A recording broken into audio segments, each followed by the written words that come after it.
gostaria de agradecer o convite. É sempre um prazer virmos aqui assim a Natal. Como o Agnaldo disse, aquilo que eu vou falar hoje tem a ver com fusão de informação e aplicado ao risco cardiovascular. Eu, o César e o Paulo organizámos mais ou menos as nossas apresentações de forma a terem um fio condutor. Portanto, o Paulo começou por falar em sinais e extrair algumas características, em particular o ritmo cardíaco. Depois o César falou um bocado de diagnóstico, classificação, arritmias. Eu vou falar um bocado mais por cima. Portanto, a minha apresentação vai ser um pouco mais abstrata e vai focar um nível superior, digamos assim, como combinar estas coisas todas. Portanto, aquilo que estivemos aqui a falar foi então análise de ECGs, pré-processamento para detectar ritmo cardíaco. O César falou de diagnóstico, em particular de arritmias, e o que está aqui em causa é tomar uma decisão, mas tomar uma decisão apenas com um único sinal. Foi aquilo que estivemos a fazer. Aquilo que eu vou tentar fazer é como é que eu posso fazer um diagnóstico com mais informação. Eu, de regra geral, tenho outro tipo de informação. Posso ter imagens, posso ter análises laboratoriais, posso ter as características do histórico do doente. Como é que eu consigo integrar isto tudo? Daí o tópico da sessão ser fusão de informação. E é isso que eu vou tentar falar. Se calhar não focando muito em detalhe muitas coisas, porque o tema é vasto, mas dando uma ideia genérica do que é a fusão de informação.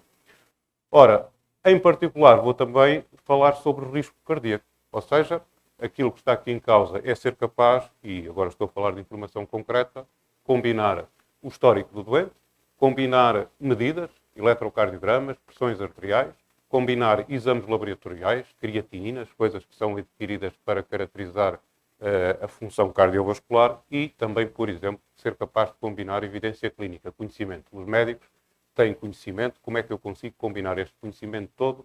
Portanto, este é o grande ponto de interrogação da fusão de informação. Como combinar informação heterogénea. É o objetivo da apresentação. Vou falar um bocado então de conceitos e técnicas de fusão de informação, depois focar uma das técnicas em particular, uma vez que não dá para falar de tudo, e aplicar ao risco cardiovascular. É o objetivo daquilo que vou tentar falar. Portanto, alguns conceitos. Primeiro, o que é fusão de informação, e segundo aqui algumas ideias, combina informação de diferentes fontes de informação para proporcionar uma visão mais completa e robusta, também aumentar a qualidade da informação, é óbvio, portanto, daqui mais ou menos a ideia é que a soma individual ou o todo tem que ser maior que a soma individual das partes, portanto, aumentar a qualidade, e fusão de informação pode ser aplicada e é numa série de áreas. Estamos aqui, em especial, interessados na área da saúde, é aquilo que estamos aqui a falar. Portanto, pensando na análise típica para tomar uma decisão, foi o que estivemos a falar, tanto os meus colegas falaram, é o ter um sinal, a partir do sinal ser capaz de extrair características e a partir das características poder tomar uma decisão. É típico, usando um sinal. No entanto, na prática, eu posso usar vários sinais e daí tenho várias decisões. Portanto, há que combinar isto tudo, que é a infusão de informação. E, tipicamente, há outras abordagens, mas esta talvez seja a mais típica. Como abordar a fusão de informação? E costuma-se ver isto a três níveis. Primeiro, fazer a fusão a nível dos sensores. Segundo, fazer a fusão ao nível das características. Terceiro, fazer ao nível da decisão. São as três abordagens mais comuns quando alguém pensa em tentar organizar os métodos de fusão de informação. Sensores, features e decisão. Depois há outras coisas que também são importantes. É se a informação é complementar ou redundante. O que é que isto quer dizer? Quando se fala em informação complementar, a informação tem origem em fontes de informação distintas, eletrocardiogramas, peso, colesterol, portanto, diversas variáveis. E aqui a ideia, se as fontes de informação são diferentes, portanto, o que eu estou interessado, e acho que a ideia é relativamente simples, é, por exemplo, no caso de um doente, várias fontes de informação, ter uma visão geral do doente, uma visão mais holística, a figura total e não apenas uma variável. Um exemplo típico por exemplo, e é aquilo que eu vou falar, eu quero analisar o risco cardiovascular e tenho várias fontes de informação, a idade, colesterol, o histórico, como é que eu combino isto tudo? Outro problema típico da fusão de informação é a informação ser redundante. Não vou falar muito sobre isto, mas há bastantes trabalhos sobre o assunto, que é, por exemplo, eu estou a adquirir a mesma variável com os sensores diferentes e no final quero combinar para ter uma informação mais fidedigna daquilo que faço. Portanto, é a informação redundante, os atributos são os mesmos e aqui a ideia é tentar admitir que os sensores, todos eles, nenhum deles é perfeito, há sempre incertezas, porque se um deles fosse perfeito eu não precisava ter dois, portanto, e como é que eu consigo reduzir a incerteza unindo ou combinando, fazendo a fusão de diferentes sensores. Exemplo típico, eu posso, por exemplo, medir a pressão arterial através de um sistema muito simples e tentar fazer com que a soma, entre aspas, deste sensor com aquele me dê uma medida mais precisa do que cada um deles. Há técnicas que o permitem fazer, portanto, melhorar ou reduzir a incerteza nas medições com várias medidas. Técnicas de informação de fusão. Portanto, o que é que nós podemos, ou que técnicas é que existem?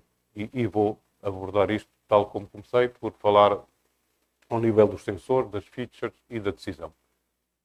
Portanto, o objetivo ao nível dos sensores é tentar combinar informação distinta, pressão arterial, peso, sinais, imagens. Como é que isto se pode fazer? É um desafio, é difícil, porque eu tenho informação completamente diferente, valores numéricos, uma pressão arterial, tenho sinais, tenho imagens, diferentes resoluções, os sinais podem não estar sincronizados, às vezes as medidas dos próprios sinais são completamente diferentes, portanto, há que tentar arranjar técnicas para o fazer. E mais uma vez digo, não vou falar destas técnicas todas, só para chamar os problemas, ou alguns problemas.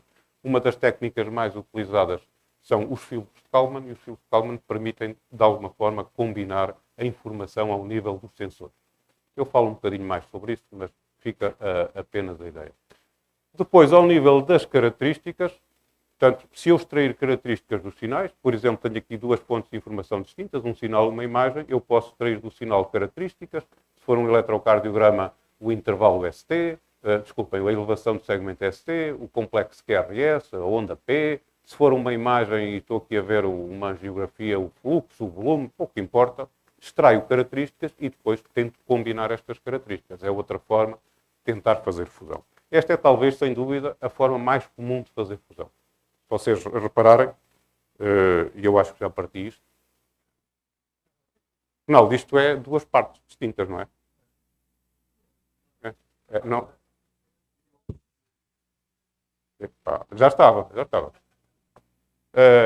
Portanto, se eu tentar, estava eu a dizer, é talvez a forma mais comum de fazer informação. Toda a gente não, mas talvez a forma mais comum é eu pegar numa rede neuronal, num deep learning que existe por agora aí, pego nas características e faço fusão de informação. Não deixa de ser.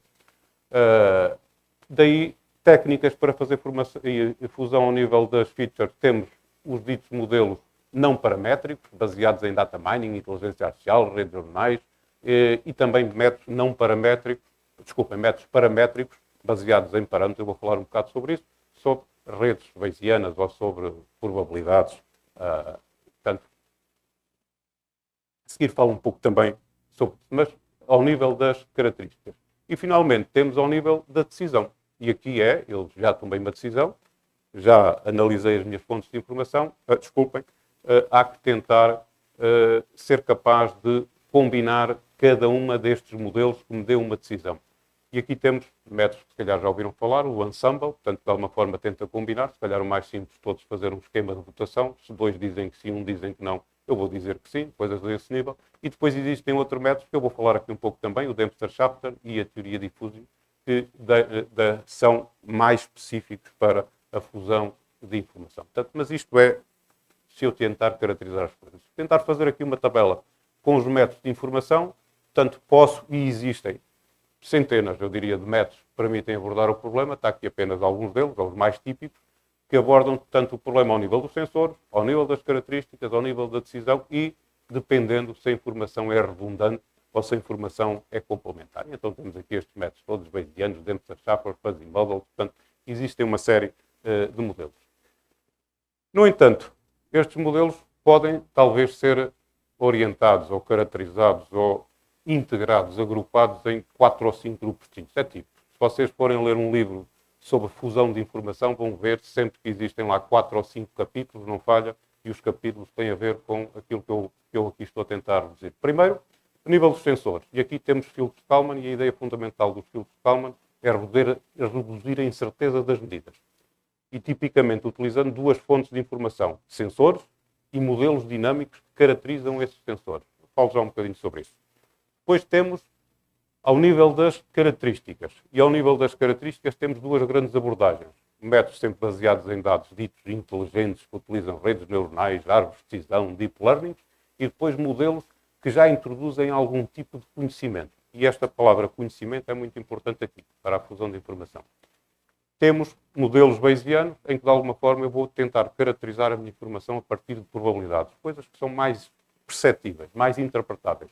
E depois temos ali um grande grupo de infusão ao nível da decisão, que utiliza a teoria de Dempster-Shafer, que tem a ver com crenças, massas, eu falo já um bocado sobre isso, e teoria difusa, que tem a ver com regras. Ou seja, nós começamos aqui com sinais, características, decisão, e o nosso nível de conhecimento, de interpretabilidade vai aumentando. Esta é a forma mais típica de, acho eu, e correta de organizar os métodos de fusão de informação. O primeiro, eu diria que são técnicas ditas mais convencionais. Este grupo de métodos é mais aquilo que estamos aqui hoje a falar, técnicas inteligentes aplicadas à análise, ao processamento de biosinais e, neste caso, à fusão de informação. Portanto, todos estes métodos utilizam, diria eu, técnicas ditas inteligentes. Portanto, esta é talvez o boneco mais, eu diria, importante de toda a apresentação, que resume aquilo que eu estou aqui a falar. Um exemplo ou dois de cada uma destas técnicas, que é isto de filtro de Kalman. Portanto, ao nível dos sensores, aquilo que se faz é ter medidas. Por exemplo, se eu estou a tentar aqui caracterizar, vamos supor, a atividade de um determinado indivíduo, tenho medidas, um acelerómetro que mede a forma como ele está a andar, seja o que for, a sua atividade, e vamos ter aqui um modelo. Já, em regra geral, aquilo que nós chamamos de um modelo de primeiros princípios. Eu tenho que perceber disto. Eu tenho que ser capaz, de alguma forma, de escrever e arranjar aqui umas equações que descrevem o movimento dessa pessoa. Portanto, tenho duas fontes de informação que, à partida, descrevem a mesma coisa. Sensores e modelos dinâmicos. E os filtros de Kalman têm por objetivo combinar as duas grandezas de forma a diminuir a incerteza. Portanto, este sensor tem incerteza, porque se não tivesse eu não precisava de mais nada. Este modelo tem incerteza e pela mesma razão, porque se não tivesse incerteza a medida era perfeita. Portanto, eu vou tentar combinar, fazer a fusão das duas para tentar diminuir a incerteza dessa medida. Portanto, ao nível dos sensores, filtro de Kalman são talvez os métodos mais conhecidos. Depois, ao nível das features, data mining e sistemas bayesianos, é, como eu há pouco dizia, talvez a forma mais comum de fazer fusão de informação. Extraio características e, ao extrair características, eu resolvo o problema da fusão. Se ao nível dos sinais é difícil, a partir do momento que eu extraio características, tenho ali uma informação, uma representação comum que me permite fazer fusão. Dentro da fusão ao nível das características, como há pouco dizia, há vários métodos, ou muitíssimos, há os modelos de redes neuronais, deep learning, de árvores de decisão, sei lá, tanta coisa, random forest, tudo isto faz fusão. Eu vou apenas falar e dar apenas um exemplo que tem a ver com redes neuronais, para tentarmos perceber alguma coisa e ver o que é que podemos fazer. Portanto, modelos conexionistas. O que é que são modelos conexionistas? Tipicamente, os modelos conexionistas são representados e o seu elemento de processamento de base fundamental é um perceptrão, portanto, um elemento de processamento que tem entradas, que tem uma função de ativação não linear e devolve saídas. O que é uma rede neuronal? Uma rede neuronal é um conjunto de perceptrões organizados de alguma forma. Dizer modelos conexionistas. Existem conexões entre perceptrões. Portanto, está aqui, entradas, uma somatório e uma função de ativação. Tipicamente, esta função de ativação é não linear. Funções sigmoidais, podem haver ReLU, seja o que for, há funções de ativação. E, a partir da combinação de vários neurónios, eu tenho uma rede neuronal. Portanto, esta é a ideia fundamental dos modelos conexionistas. E Deep Learning não é muito diferente, é a mesma coisa. Portanto, eu tenho modelos modelos de elementos, ou processamento básico, que conectados de alguma forma definem as redes neuronais. Só para termos uma ideia, porque é que se diz que as redes neuronais são aproximadores universais, ou a grande ideia das redes neuronais, ou do grande sucesso das redes neuronais. Redes neuronais são constituídas por funções de ativação não lineares, que eu posso, de alguma forma, variar tanto a abertura ou o desvio. Portanto, eu posso ter formas diferentes. Portanto, e que, quando combinadas, eu posso ter um resultado completamente distinto, ou consigo cobrir uma área muito diversa. Portanto, esta é acaba por ser o princípio básico de muitos neurónios, centenas, milhares. Já ouviram falar, se calhar, do chat GPT, que tem 175 bilhões de parâmetros. Não é milhões, nem é bilhões. Portanto, é uma quantidade enorme. Portanto, isto tudo combinado dá a flexibilidade que se fala, portanto, e que dá para fazer tudo, ou quase tudo. Portanto, um problema das redes neuronais, e para falar um bocado de Deep Learning, é que eu preciso de aprender, então, esses pesos, as conexões entre os neurónios. E, tipicamente, no passado, ou pelo menos quando as coisas começaram a aparecer, em 1970, 80, o algoritmo principal que foi desenvolvido, ainda hoje é utilizado, é o backpropagation. E o método backpropagation, dito em termos matemáticos, não é senão derivadas. Pode ter um método de gradiente, calculo as derivadas e tento encontrar um mínimo local. Portanto, o erro propaga-se para um lado e depois vou retropropagar o erro para trás, daí o backpropagation, de maneira a tentar determinar estes pesos, minimizando um critério qualquer de custo. O que importa. Qual é que é o grande problema? O grande problema deste tipo de redes neuronais é que isto funciona se a rede tiver 2, 3 camadas, que eu consigo propagar o erro. Se a rede neuronal tem muitas camadas, e estamos a falar dos métodos de Deep Learning, o grande problema é que eu sei que uma rede com muitas camadas tem uma capacidade melhor para resolver problemas. O problema é que eu não a conseguia treinar até há pouco tempo. Porquê? Porque o gradiente, ao ser retropropagado para trás, vai diminuindo, à quarta ou quinta camada é quase zero, e eu já não consigo treinar as últimas camadas, porque o ganho, que depende do gradiente, é nulo. Daí, o que surgiu não há muito tempo foi os tais métodos de Deep Learning, todas elas das CNNs, as LSTMs, que não são senão redes neuronais, ponto, acabou, só que têm métodos de treino diferentes. E daí a grande flexibilidade quando existe, depois há redes recorrentes, há redes sem ser recorrentes. O chat GPT não é senão baseado num transformer, e um transformer é uma arquitetura, eu diria, semelhante com isto, treinada, são modelos probabilísticos, mas esta é a ideia fundamental. Isto para dizer, portanto, este é outro dos grandes métodos de fazer fusão. Utilizar todos estes tipos de arquiteturas e o base está aqui nas features. Mas, se eu quisesse ir mais longe agora, até podíamos começar a falar destas coisas. Calma aí, que os métodos de Deep Learning, teoricamente, são capazes de extrair feature. Eu nem preciso de as calcular, eles calculam-nos internamente. Não sei se isso é muito bem verdade, mas isso depende da interpretação de cada um, o que é que são feature, mas eu tenho aí algumas ou muitas dúvidas, mas é o que é. Portanto, avançando. Depois temos, dentro da fusão de informação ao nível das características, temos os métodos probabilísticos. Os métodos probabilísticos, na minha maneira de ver, são interessantes, fáceis de implementar e têm uma particularidade. Eu, quando calculo probabilidades, que é aquilo que está em jogo, estou de alguma forma a pensar como os médicos pensam. Porque os médicos pensam um bocado em termos de probabilidades. Um determinado indivíduo tem determinada probabilidade de ter uma doença. Portanto, eu aqui vou utilizar a regra de Bayes, teorema de Bayes. É isto que eu vou falar mais à frente, portanto não vou alongar aqui. Portanto, este vai ser um método em específico de fusão de informação que eu vou falar. Portanto, falámos de sensores, estivemos a falar de features e agora vamos falar ao nível da decisão. E há aqui duas grandes teorias de fusão de informação ao nível da decisão. O Dempster-Shafter e teorias de sistemas difusos. O que é isto? O Dempster-Shafter não é senão uma generalização da teoria clássica, da teoria de Bayes. Portanto, em teoria clássica de probabilidades, algo ou é ou não é. Eu pertenço a um grupo ou não pertenço. Não há cá meios termos. O que estes dois indivíduos fizeram, o Dempster-Shafter é o nome de dois indivíduos, introduziram aquilo que eles chamaram o desconhecido. Ou seja, não há cá aquela ideia de o somatório das probabilidades tem que ser 100%. Não é bem isso. Eu, se não souber, não digo aquilo que não sei. É o desconhecido.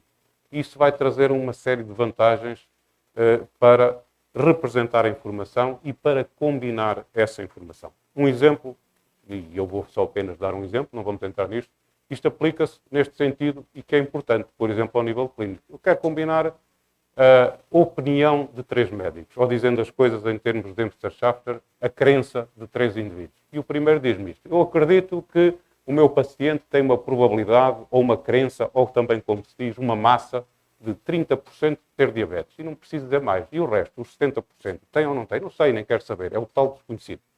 E outro diz qualquer coisa. E passei isto. Eu acredito que o doente tem 20% de probabilidade de diabetes, mas se calhar 40% de ser obeso. E há outro que tem uma opinião ou uma crença um bocado diferente. No caso deste, são 60%. o que é que a teoria de Dempster-Shafter permite é combinar decisões a este nível. Certo? Portanto, sem entrar em detalhes, se eu tiver crenças, puder descrever a minha informação, as minhas decisões a este nível, a teoria de Dempster-Shafter é perfeita para o fazer. E depois, finalmente, tenho sistemas difusos. E os sistemas difusos, o que é que permitem fazer? Portanto, mais uma vez, técnicas de inteligência artificial, e aqui, se calhar, a particularidade interessante dos sistemas difusos é a sua interpretabilidade. Se calhar é a maneira como nós pensamos. E nós pensamos a partir de regras. Se isto acontecer, então aquilo vai acontecer. E os sistemas difusos permitem precisamente representar esse tipo de informação. Um exemplo daquilo que estou a falar para tentar perceber.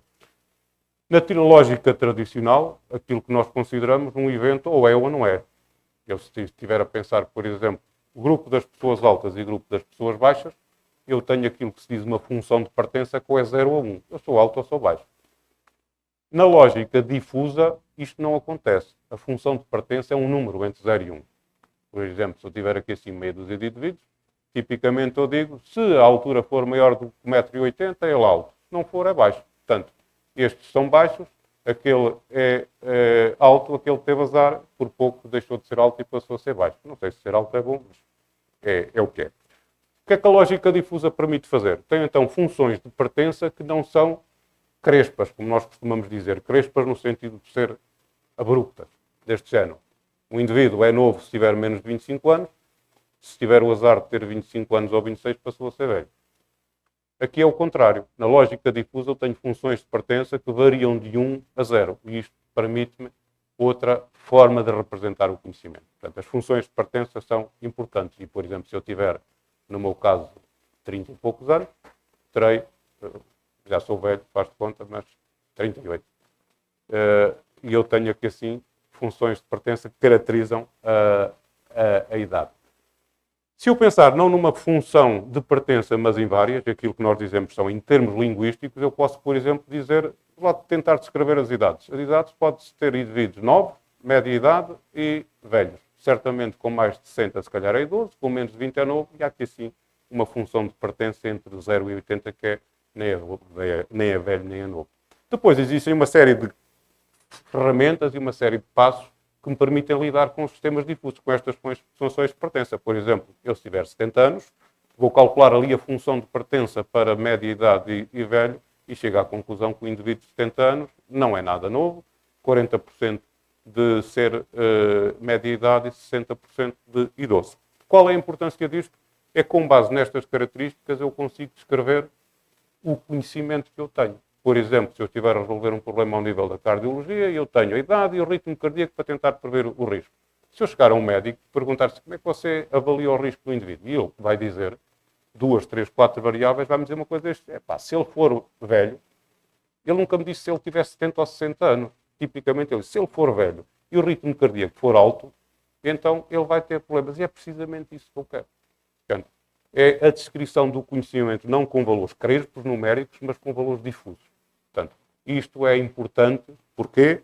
Porque se eu tiver informação deste tipo, a teoria difusa, mais uma vez, não vou entrar com detalhes, mas acreditem que tem formas limpinhas, diretas, de combinar as regras. E é aí que está a fusão de informação. Se eu tiver 5 ou 6 médicos que me dizem regras diferentes, eu consigo combinar as regras para ter uma decisão comum a todos eles. Entendido? Portanto, é isto que são os sistemas difusos e como é que eles podem ser usados para fazer fusão de informação.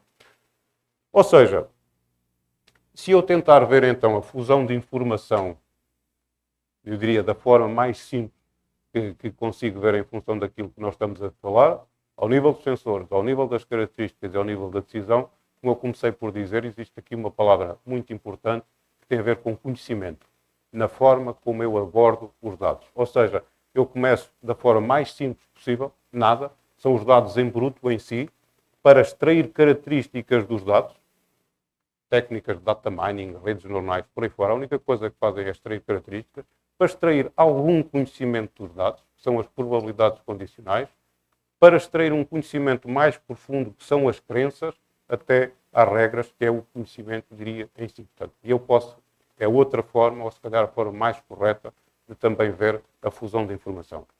Para dizer o quê? Se eu tiver que resolver um problema de fusão de informação, que técnicas é que devo abordar? Se calhar esta é uma boa forma de abordar o problema. que tipo de informação é que eu quero combinar. Eu tenho conhecimento, eu tenho dados, eu tenho características e, em função disso, há técnicas que resolvem cada um dos problemas. Certo? Ora, o que é que eu agora queria falar? Agora, deixem-me desculpa. Tudo bem. Uma técnica em particular. Não é possível abordar todas. Vamos tentar ver uma das técnicas que é inferência bayesiana ou combinação de informação de uma forma bayesiana. É uma técnica muito poderosa, simples de implementar e, como vamos ver, consegue integrar, fazer a fusão de um conjunto completamente heterogéneo de informação de uma forma muito simples. Ideias fundamentais que nós sabemos, portanto, tem a ver com a teoria das probabilidades. Eu se tenho um evento que é 1 ou é 0, se for verdade, se for mentira, sem entrar em grandes detalhes. Tenho a história das probabilidades condicionais, não sei se já ouviram falar nessas coisas. Eu tenho um evento e tenho outro que podem ser independentes, e se forem independentes, o produto das probabilidades é 0, certo? Porque são independentes. E depois há aqui outra coisa que é importante, que tem a ver com as probabilidades condicionais. E por as probabilidades condicionais vai ser a palavra-chave no meio disto tudo. É a chave, é o elemento de representação comum que me vai permitir resolver o problema da fusão. Porque se vocês viram lá atrás, eu não falei muito nisso, mas já falo mais à frente, talvez, qualquer um dos métodos tem um elemento comum de representação. Porque a fusão de informação só se pode fazer se eu arranjar, digamos assim, uma forma comum de representar a informação. Nas regras, são as próprias regras. Aqui vão ser as probabilidades condicionais. Já lá vamos. E aquilo que nós estamos aqui a tentar fazer é, imaginemos o seguinte, tenho dois eventos. Um evento B que vai acontecer porque um evento A aconteceu. Portanto, é isto que é uma probabilidade condicional. A probabilidade de A acontecer, dado que B ocorreu. Ora, e se eu tiver aqui uma probabilidade A e probabilidade B, o produto das duas probabilidades, A e B, posso calcular desta maneira. É o produto de A que aconteceu e depois o B ocorre porque A aconteceu. Dá para perceber mais ou menos? Mas também posso ver a coisa ao contrário. Isto é, primeiro ocorre B e depois ocorre A. E o produto tem que ser igual, é o produto de B vezes A que B aconteceu. Ora, combinando estas duas coisas, sem estar com grandes detalhes, eu chego a esta grande forma, que foi a grande ideia do Bayes, que diz isto. A probabilidade de A e B acontecer é V a dividir, é o B dado A vezes A vezes B. O grande segredo aqui é trocar as probabilidades. Eu deixo de ter B em função de A e passo a ter A em função de B. Isso vai ser importante. Portanto, se eu quiser, e já vamos ver porque é que isto se chama o likelihood, as probabilidades a priori e a evidência. Portanto, porque é que a regra de Bayes é importante aqui no contexto de informação? Porque eu consigo combinar duas coisas. As duas coisas é aquilo que eu já sabia e aquilo que eu agora vou saber. Vamos ver já isso. Portanto, eu tenho aquilo que eu conhecia tipicamente dado pelas probabilidades a priori e aquilo que eu agora estou a observar. Portanto, a priori é o que eu conhecia, o likelihood B dado A é a probabilidade de um teste que eu vá fazer, quero calcular a B, tenho uma determinada evidência, um determinado acontecimento e eu consigo calcular A dado B. Um exemplo típico que costuma dar, ou sempre uma doença, alguma coisa. Quero calcular, no âmbito do Covid, eu quero calcular a probabilidade do indivíduo ter ou não ter Covid. O que é que eu sei? Probabilidade a priori é a prevalência da doença. Quem é que tem ou não tem Covid? É fácil, ou pelo menos eu consigo saber, e por exemplo 2% das pessoas têm Covid. Outra das coisas importantes é a verosimilhança, o likelihood.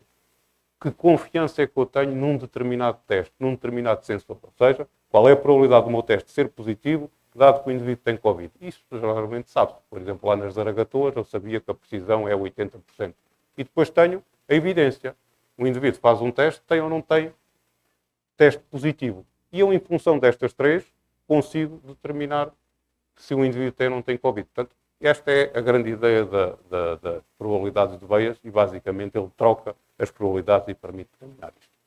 Outra coisa que é importante, e para tentar especificar isto melhor, tipicamente eu não tenho apenas um evento. Ou seja, o ter Covid não é só ter Covid, pode ser ter ou não ter Covid. E eu tenho aqui dois, ou seja, o meu A pode ter diversas probabilidades. E então, se eu quiser calcular isto, e sem estar a ser muito chato, digamos assim, eu posso calcular a probabilidade de B dado este que aquele aconteceu, mais este que aquele aconteceu e por aí fora. Não queria estar aqui a perder muito tempo. Para o caso particular, por exemplo, de ter ou não ter Covid, a probabilidade de B vai ser, então, ter Covid ou não ter Covid, e depois o teste ser positivo dado que tinha e o teste ser positivo dado que não tinha. Depois, se quiserem ver isso com mais cuidado, não vale a pena agora estar aqui a explicar muito, mas não é assim tão complicado por aí fora. Ou seja, aquela é a regra de Bayes aplicada a um único possível evento. Se eu quiser generalizar isto e os meus eventos não ser só Covid ou Covid, ser Covid, não Covid ou outra coisa qualquer, ter várias classes, eu tenho aquilo que se diz a lei de probabilidade total, que é o teorema de Bayes, que é igualzinho ao outro, só que eu tenho aqui mais todas as classes envolvidas. E não vale a pena estarmos a perder mais tempo com isto. Finalmente, quando eu tomo uma decisão, por exemplo, ter Covid ou não ter Covid, aquilo que eu tenho então que calcular é as probabilidades de ter Covid, dado que o teste foi positivo, ou de não ter Covid, e eu combino estas coisas todas, e a única coisa que eu quero dizer é que eu tomo uma decisão facilmente, e a única coisa que eu vou precisar, basicamente, é as probabilidades a priori e as probabilidades condicionais. Tipicamente, a evidência não é necessária, porque qualquer uma destas formas divide para a evidência, eu posso ver isto como um fator multiplicativo, e sendo um fator multiplicativo, não afeta e eu tomo a decisão só com tudo, certo? Portanto, se quiserem esquecer um bocado todas estas probabilidades, esqueçam, não é assim tão direto, não é que seja difícil, mas não é o fundamental do que estamos aqui a falar. Ora, tendo em conta estas probabilidades condicionais, tendo em conta tudo isto, vem a ideia fundamental disto. Então, mas como é que eu combino informação? Como é que eu faço a fusão de informação? E acreditem que tudo isto se resume a duas coisas. A informação pode ser representada a um nível discreto ou a um nível contínuo. Ou mais à frente vou falar um bocadinho de nível discreto, quando der o exemplo. Agora falo a nível contínuo. O que é que estamos a falar? Imaginemos isto. Um problema muito simples. Tenho características de uma determinada população, o peso, a idade e o tamanho do sapato que ele calça. E quero tentar caracterizar se a pessoa em causa é do sexo masculino ou feminino. Portanto, tenho informação, tenho um sistema de classificação em que o meu A, aquilo que eu quero classificar, são dois estados, feminino ou positivo. Isto é roubado da Wikipédia. Portanto, é um exemplo que lá está, simples de perceber. E o que é que eu tenho? Tenho dados. Tenho a altura das pessoas, tenho o peso, tenho o tamanho de sapato que calçam e tenho o género, se é masculino, se é feminino. E basicamente aquilo que está em causa, é um exemplo muito simples, é fazer a fusão desta informação, altura, peso e tamanho dos sapatos, admitindo que são valores contínuos, para tentar determinar uma decisão, o género, se é masculino, se é feminino.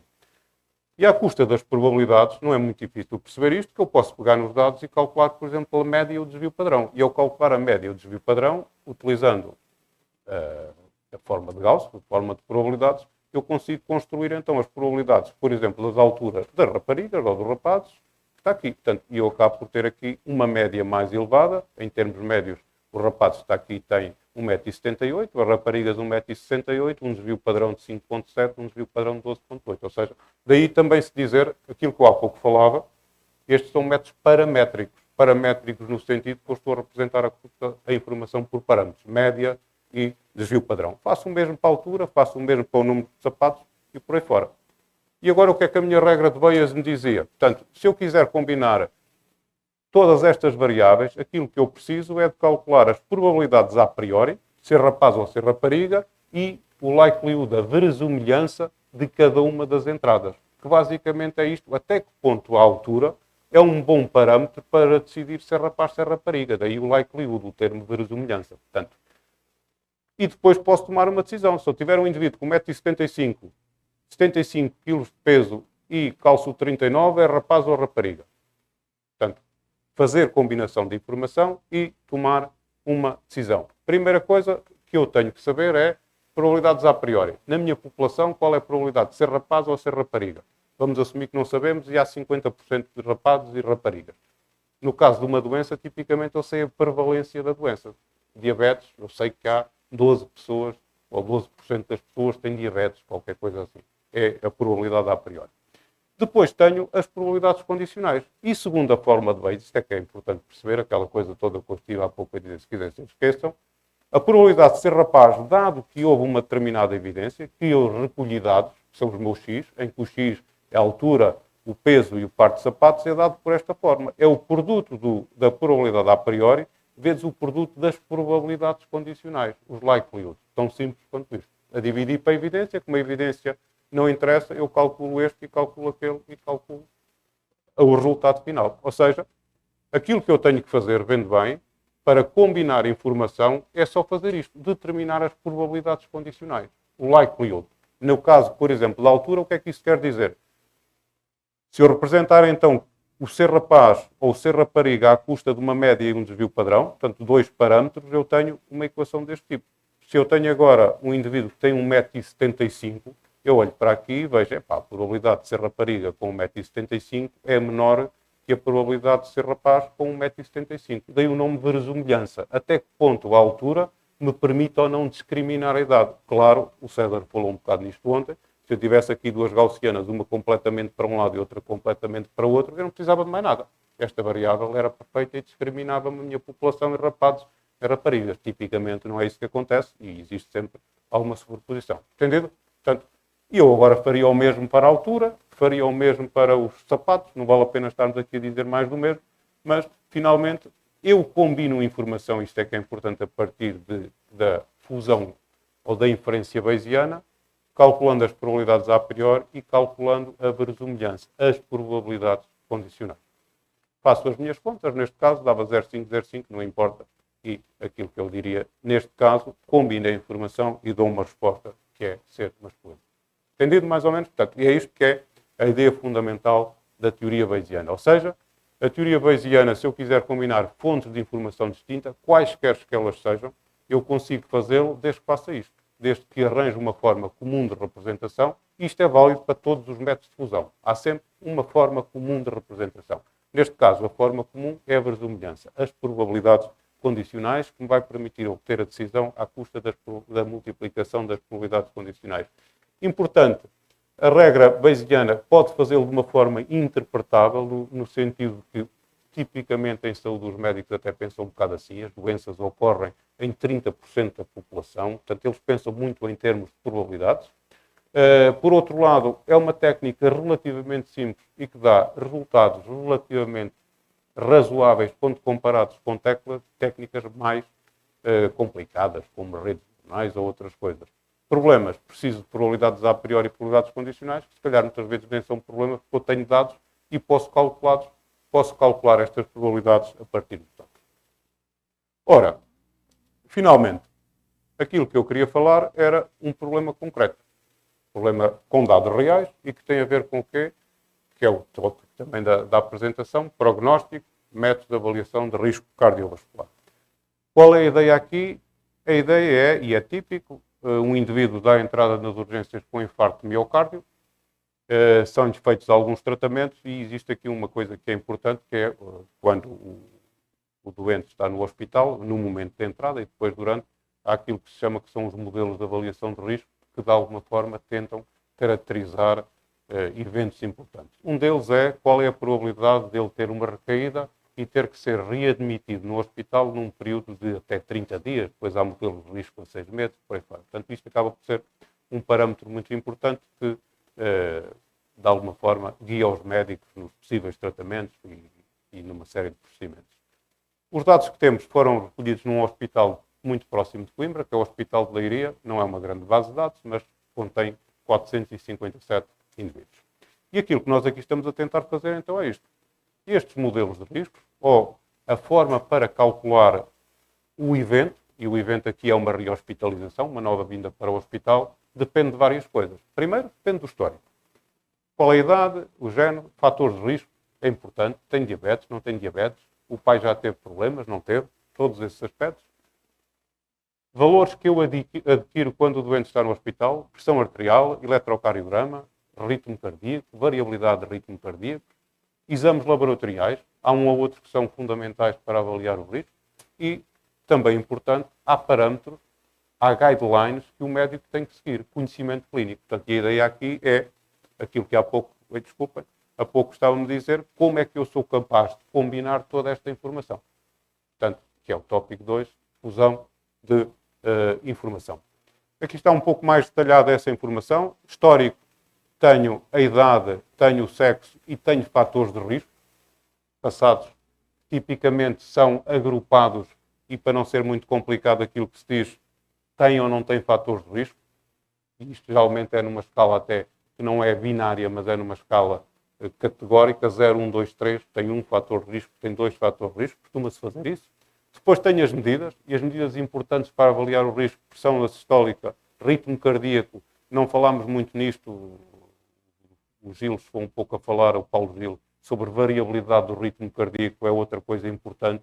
Eu, a partir dos valores do ritmo cardíaco, consigo extrair parâmetros muito importantes para avaliar a condição cardíaca do indivíduo. Basta este que isto é o desvio padrão dos intervalos RR, que é importante. E depois tenho parâmetros característicos no ECG. Sem dúvida o mais importante, não sei se já ouviram falar nisto, é infarto de miocárdio.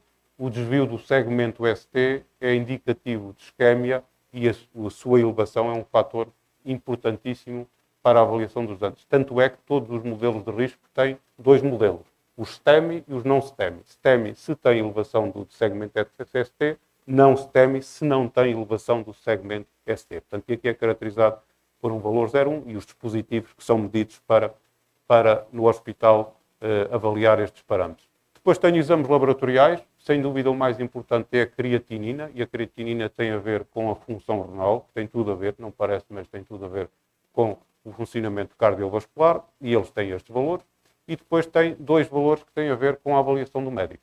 Por um lado, a classe Philip, que é uma classe funcional, até que ponto o indivíduo tem ou não tem dificuldades ou facilidades em fazer uma série de atividades, que está tudo a ver ou relacionado com a coração, portanto, cansa-se muito rapidamente, não cansa, e tudo isso é um bocado subjetivo, é a classe Philip, e depois o médico tipicamente também segue aquilo que se diz que são os guidelines clínicos. Por exemplo, a Sociedade Europeia de Cardiologia define uma série de passos que o médico tipicamente tem que definir. E nesse guidelines existem lá regras do tipo: se a creatinina for maior que 1,3 e o segmento do CST for elevado, então o risco é igual a 1. Portanto, há regras.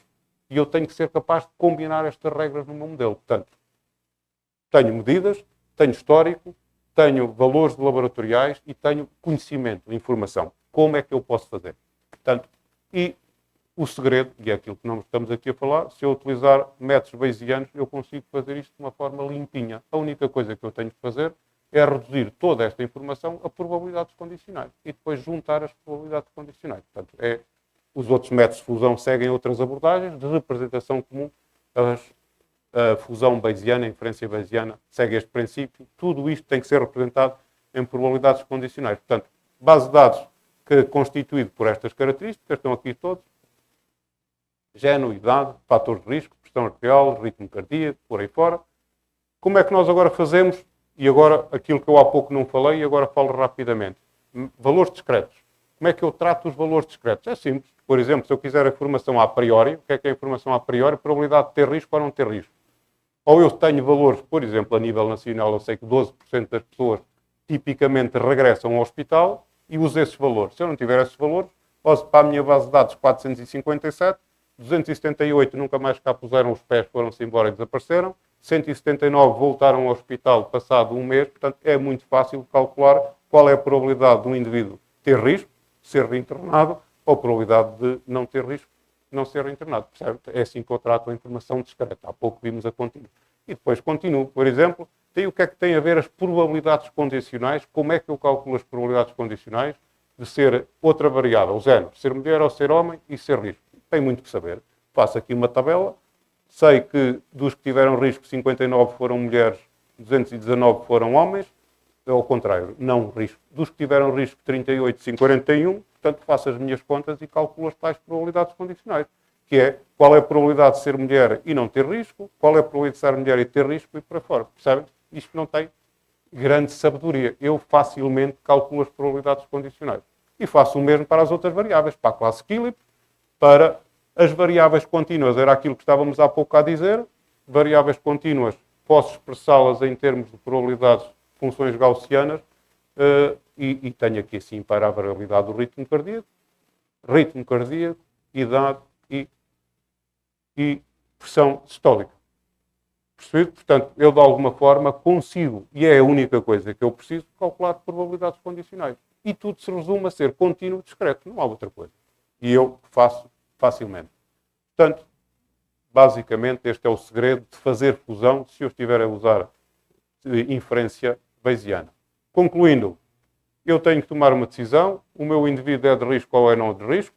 Aquilo que nós precisamos calcular as probabilidades a priori, aquilo que eu há pouco dizia, o que é que eu conheço até este momento, quem é que tem, quem é que não tem risco. Tipicamente eu posso usar dados que não sejam dos dados, mas a prevalência de determinada doença. Calculo as probabilidades condicionais, o likelihood, portanto, até que ponto um sensor, que não é bem um sensor, é de confiança ou não é de confiança, até que ponto é que a idade é importante ou não importante para eu distinguir se o indivíduo é de risco ou não é de risco. É isso que é o likelihood, é isso que são as probabilidades condicionais. E depois tenho a nova informação. O meu doente tem um género específico, tem uma idade específica, tem um determinado ritmo cardíaco.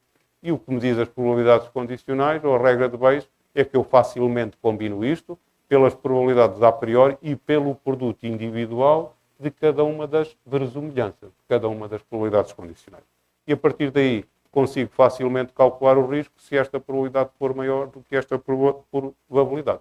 Portanto, concluindo, um exemplo com dados reais, em que eu tenho valores completamente heterogéneos, desde fatores de risco, desde valores laboratoriais, desde informação do médico, desde guidelines clínicos, e eu consigo combinar tudo isto. Portanto, utilizando probabilidades condicionais, não é que seja importante, nem interessa a ninguém, mas se quiserem saber os resultados concretos de especificidade e sensibilidade da fusão bayesiana aplicada a este problema em concreto, dá resultados bastante bons de especificidade, de sensibilidade também não é que sejam maus, o que importa de 72% e 84%.